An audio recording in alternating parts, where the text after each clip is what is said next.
அதாவது நாங்கள் தனிமையில் சுய இன்பம் காணக்கூடியவர்களாக மாறிட்டோம். இந்த பாவத்துக்கு நாங்கள் எடிட் ஆகிட்டோம். இதிலிருந்து நாங்கள் எப்படி தவிர்த்து கொள்வது என்ற ஒரு கேள்வியை கேட்குறாங்க. கண்ணியமானவர்களே, முதலாவது ஒரு விஷயத்தை நாங்கள் விளங்கணும்.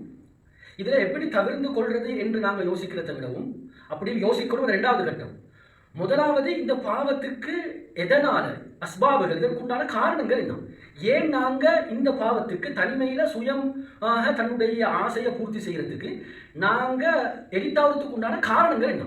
இப்போ காரணங்களை விளக்கிட்டோன்னா அதுக்குண்டான தவிர்த்து கொள்றதுக்கு என்ன அப்படிதானே. அதில் முதலாவது தெளிவாக விளங்குங்க.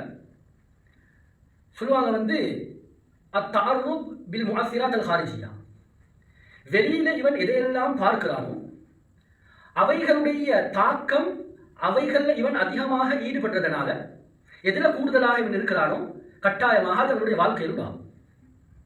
பஸ்ஸில் போகிற நேரத்தில் பெண்களை பார்க்குறான், மொபைல் ஃபோனை திறந்தான், பெண்களுடைய அந்த அரைக்குறையான ஆடைகள் இருக்கக்கூடிய அந்த ஃபோட்டோஸ்களை பார்க்குறான். அது எந்த இணையதளத்துக்கு போனாலும் அவர் அதை தான் பார்க்குறாரு. பஜாருக்கு போனால் அங்கே பெண்களை தான் பார்க்குறான்.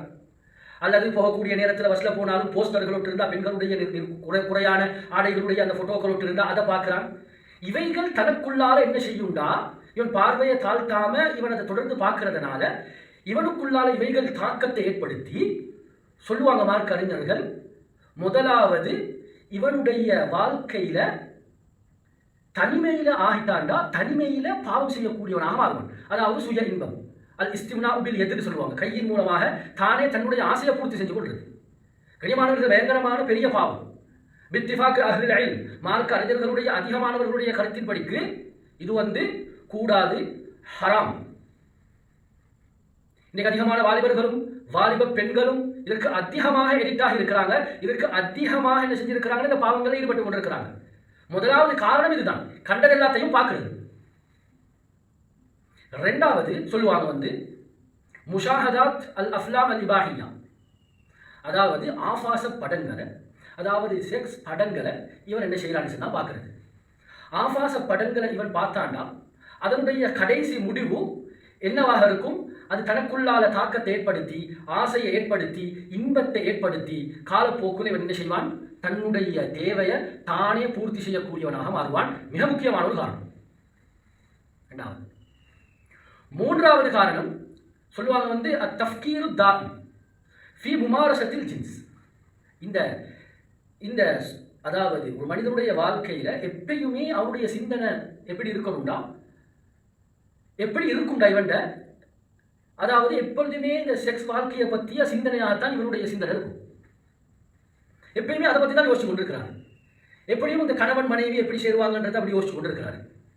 இது சம்பந்தமான இந்த கெட்ட சிந்தனைகள் எப்பொழுதுமே இவனுக்கு உள்ளால இருக்கும்டா, இவன் தனிமைப்படக்கூடிய நேரத்தில் இவன் சுய இன்பம் காணக்கூடியவனாக மாறுவான். இந்த பாவம் இவனிடத்தில் ஒட்டவாக இருக்கும். இது மிக முக்கியமான காரணம்.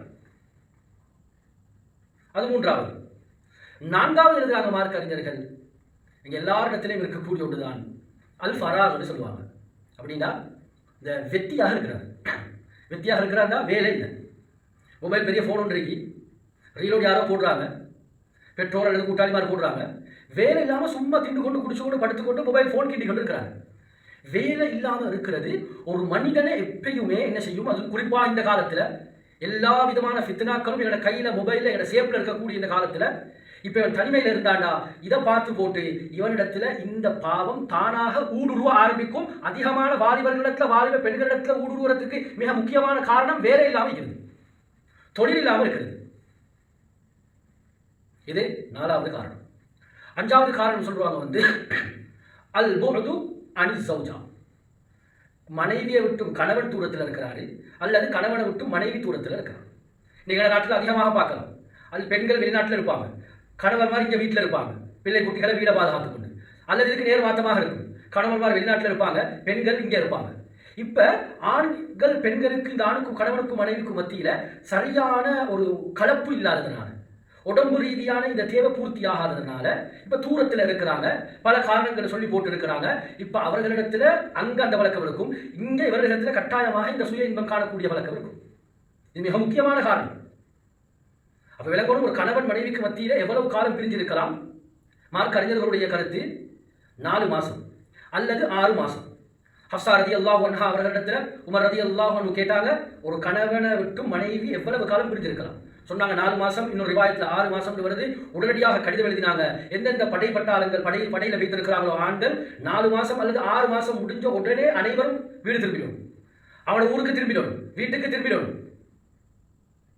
ஏன்னா அதை விடவும் கூடுதலாக இருக்கக்கூடிய நேரத்தில் ஒட்டோவாக தானாகவே பாவங்கள் இவர்களிடத்தில் உருவ ஆரம்பிக்கும்.